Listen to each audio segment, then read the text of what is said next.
In this video article, real-time PCR is demonstrated using Solaris qPCR assays.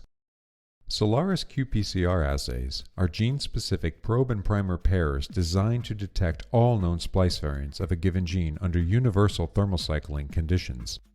The Solaris probe has a minor groove binder moiety and FAM reporter on the 5' end and an eclipse dark quencher at the 3' end. During the denaturation step of real-time PCR, the probe remains in solution and the FAM reporter fluorescence is quenched. During the annealing and extension phases, the primers and probe bind to the target sequence and the quencher is separated from FAM. FAM then gives a strong fluorescent signal.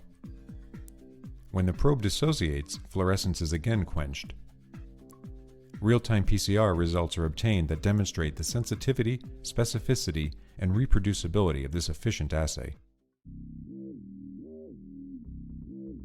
Hi, I'm James Covino from the Thermo Scientific Research and Development Team in Lafayette, Colorado.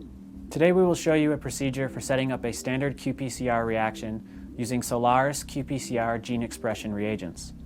We use this procedure in our laboratory to study the knockdown of targeted genes using RNA interference technologies. So, let's get started. The Solaris qPCR assay stem is defined by its unique algorithm that utilizes MGB and superbase technologies to provide a single convenient assay for 98% of human and mouse annotated genes.